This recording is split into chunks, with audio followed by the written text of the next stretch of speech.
Islam in Egypt is the dominant religion in a country with around 80 million Muslims, comprising 94.7% of the population, as of 2010. Almost the entirety of Egypt's Muslims are Sunnis, with a small minority of Shia and Ahmadi Muslims. The latter, however, are not recognized by Egypt. Islam has been recognized as the state religion since 1980. Prior to Napoleon's invasion in 1798, almost all of Egypt's educational, legal, public health, and social welfare issues were in the hands of religious functionaries. Ottoman rule reinforced the public and political roles of the ulama, as Mamluk rule had done before the Ottomans. Because Islam was the state religion and because political divisions in the country were based on religious divisions. During the 19th and 20th centuries, successive governments made extensive efforts to limit the role of the ulama in public life and to bring religious institutions under closer state control. After the Egyptian Revolution of 1952, the government assumed responsibility for appointing officials to mosques and religious schools. The government mandated reform of Al-Azhar University beginning in 1961. These reforms permitted department heads to be drawn from outside the ranks of the traditionally trained Orthodox ulama, by governorate. History. In the late 10th century, the Shia Ismaili Caliphate of the Fatimids made Egypt their center and Cairo their capital. Egypt flourished and the Fatimids developed an extensive trade network in both the Mediterranean and the Indian Ocean. Their trade and diplomatic ties extended all the way to China and its Song dynasty, which eventually determined the economic course of Egypt during the High Middle Ages. Many traces of Fatimid architecture exist in Cairo today. The most defining examples include the Al-Azhar University and the Al-Hakim Mosque. The Fatimid Palace in Cairo had two parts. It stood in the Khan el-Khalili area at Bin el-Kashran Street. In the early 20th century, Egyptian Islam was a complex and diverse religion. Although Muslims agreed on the faith's basic tenets, the country's various social groups and classes applied Islam differently in their daily lives. The literate theologians of Al-Azhar University generally rejected the version of Islam practiced by illiterate religious preachers and peasants in the countryside. Most upper and upper-middle-class Muslims believed either that religious expression was a private matter for each individual or that Islam should play a more dominant role in public life. Islamic religious revival movements, whose appeal cut across class lines, were present in most cities and in many villages. Islam and State Muhammad Ali, who assumed power in Egypt in the early 1800s, nationalized all land, including hundreds of thousands of hectares of land belonging to Al-Azhar Mosque, putting the funding of that institution under state control. This put an end to the political independence of the ulama. Awqaf, traditionally independent endowments for mosques and Islamic schools, became a ministry of the government. In 1961, Gamal Abdel Nasser made Al-Azhar part of the Ministry of Awqaf for religious endowments. He also made the appointment of the Grand Sheikh the prerogative of the Egyptian president, just as the appointment of any other state official. In time the school became responsible for assigning imams to all major mosques, and all these imams were required to be graduates of the school. Ulama, Orthodox ulama, or the religious establishment, found themselves in a difficult position during the wave of Islamic activism that swept through Egypt in the 1970s and 1980s. Most ulama, including those of Al-Azhar University, were employees of the Egyptian state who recognized the regime's primacy, support its stability, and legitimize its policies. Radical Islamists viewed them as puppets of the status quo. To maintain their influence in the country, the ulama espoused more conservative stances. After 1974, for example, many Al-Azhar ulama, who had acquiesced to family planning initiatives in the 1960s, openly criticized government efforts at population control. The ulama also supported moves to reform the country's legal code to conform to Islamic teaching. They remained, nonetheless, comparatively moderate. They were largely loyal to the government and condemned the violence of radical Islamist groups. Outside of the state mosques are more than 40,000 independent mosques throughout Egypt. Beliefs. Contemporary belief. Egyptian Muslims believe that Islam defines one's relationship to God, to other Muslims, and to non-Muslims. Some devout Muslims believe that there can be no dichotomy between the sacred and the secular. Many Muslims say that Egypt's governments have been secularist and even anti-religious since the early 1920s. Politically organized Muslims who seek to purge the country of its secular policies are referred to as Islamists. Egypt's largely uneducated urban and rural lower classes are intensely devoted to Islam, but they usually lack a thorough knowledge of the religion. Even village religious leaders usually have only a rudimentary knowledge of Islam. The typical village imam or prayer leader has at most a few years of schooling. His scholarly work was limited to reading prayers and sermons prepared by others and to learning passages from the Quran. Popular religion includes a variety of unorthodox practices, such as veneration of saints, recourse to charms and amulets, and belief in the influence of evil spirits. Popular Islam is based mostly on oral tradition. Imams with virtually no formal education commonly memorize the entire Quran and recite appropriate verses on religious occasions. They also tell religious stories at village festivals and commemorations marking an individual's rites of passage. Predestination plays an important role in popular Islam. This concept includes the belief that everything that happens in life is the will of God and the belief that trying to avoid misfortune is useless and invites worse affliction. Revelations from God in the Quran form the basis of monotheism merged with a belief in angels and jinns. Popular Islam ranges from informal prayer sessions or Quran study to organized cults or orders. Because of the pervasive sexual segregation of Egypt's Islamic society, men and women often practice their religion in different ways. A specifically female religious custom is the zar, a ceremony for helping women placate spirits who are believed to have possessed them. Women specially trained by their mothers or other women in zar lore organize the ceremonies. A zar organizer holds weekly meetings and employs music and dance to induce ecstatic trances in possessed women. Wealthy women sometimes pay to have private zars conducted in their homes. These zars are more elaborate than public ones, last for several days,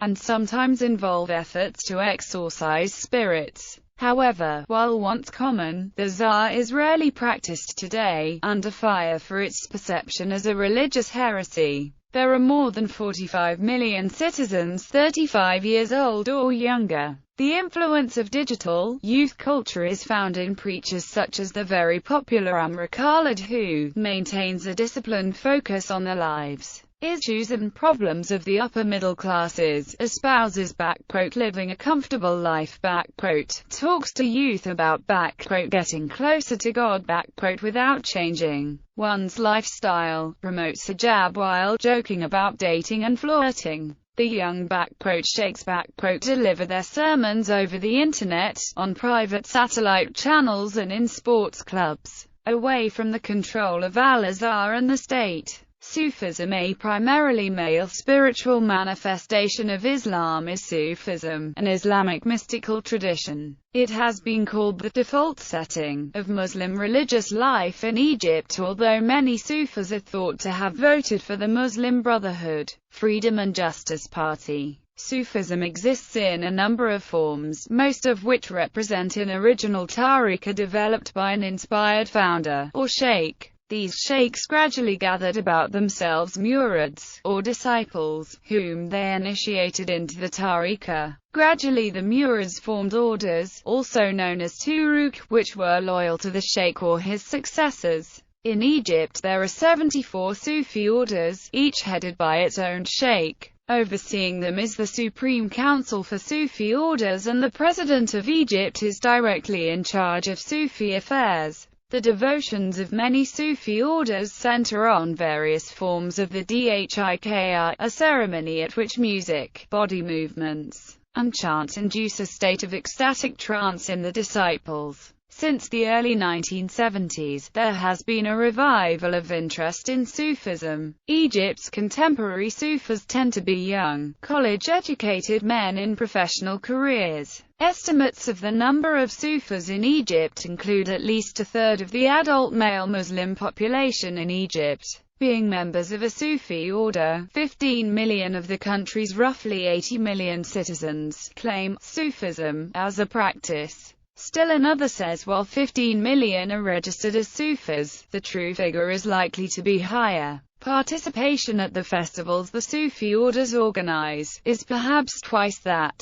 The Molids are a major manifestation of Sufi Islam in Egypt, and are held in honor of holy men and women. Sufi Muslim Molids not only venerate the Prophet Muhammad and his descendants, but founders of Sufi orders, down to dozens of lesser-known sheikhs celebrated mostly in remote rural communities. As many as 3 million Egyptians and other Arabs gather there every October to celebrate the life of Sayyid Ahmad al-Badawi, a 13th-century Sufi leader. According to the Egyptian Ministry of Awqaf, there are officially more than 40 such annual commemorations, and the Sufi Council in Egypt lists 80 other festivals for lesser-known founders of Sufi orders. According to a report issued by the Carnegie Endowment for International Peace, Egypt's Islamic religious establishment is strongly Sufi in character. Adherence to a Sufi order has long been standard for both professors and students in the Al-Azhar mosque and university system. Although Al-Azhar is not monolithic, its identity has been strongly associated with Sufism. The current Sheikh Al-Azhar, Ahmed El-Tayyib,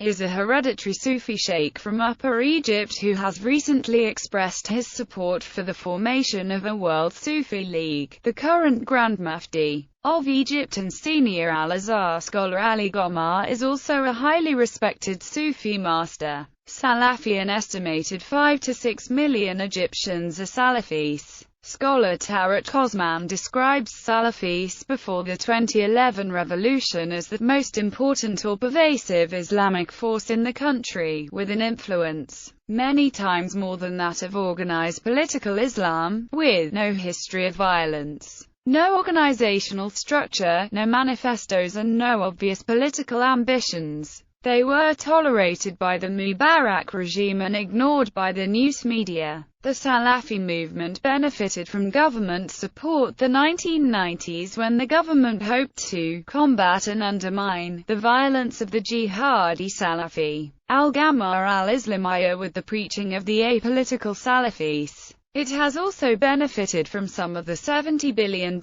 spent by Saudi Arabia to promote Wahhabi ideology worldwide through mosques, schools and books. That is similar or virtually identical to Salafi beliefs and with which Sufis have had difficulty competing. During the Mubarak era, most Salafis considered participation in politics to be religiously forbidden. However, since then Salafis have shown themselves to be not only tolerant of political participation but very adept. In the 2011-12 Egypt parliamentary elections, the Islamist bloc led by Salafi al-Noor party received 27.8% of votes cast, or 127 of the 498 parliamentary seats contested. Second place after the Muslim Brotherhood's Freedom and Justice Party. Al-Noor party itself won 111 of the 127 seats.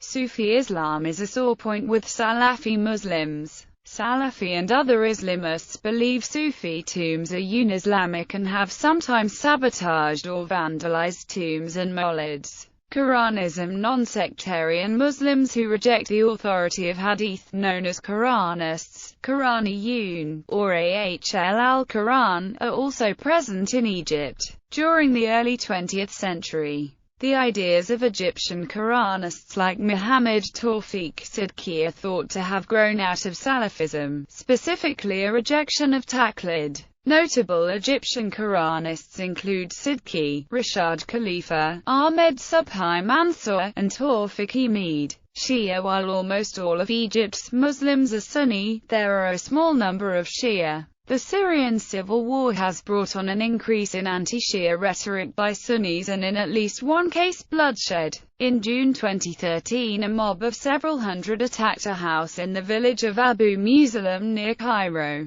dragging 4 Shia worshippers through the street before lynching them. 8 other Shia were injured. Non-denominational Muslims. There are a significant amount of non-denominational Muslims in Egypt. Roughly 12% of Egyptians, when asked about their religious affiliation, answered that they were just a Muslim or just Muslim. Their lack of identifying with a particular sect was noteworthy. State involvement. The Ministry of Awqaf for Religious Endowments oversees mosques in Egypt. There are more than 110,000 mosques registered with the state in Egypt. The ministry assigns ulama to registered mosques, which critics complain inevitably involves favoritism and political connections. In the wake of the 2013 coup, the state imposed tighter controls on mosques. The Awqaf ministry commanded the mosques be locked between prayer times and took control of donation boxes. In September 2013, it declared that only imams who had graduated from Al-Azhar University would be allowed to hold Friday sermons. This effectively banned an estimated 53,000 imams from preaching in mosques, although it is not clear if this edict can be enforced. Critics have complained that the actions of Awqaf reflect the government that controls them. Mahmoud Zakzouk, Minister of Awqaf from 1995 to the Egyptian Revolution of 2011, was appointed by Mubarak and dismissed at his overthrow. Under the Mohamed Morsi government, critics alleged the Muslim Brotherhood put its allies in high positions. And under the post-coup government, the new Awqaf minister is reportedly quietly purging all Brotherhood appointees.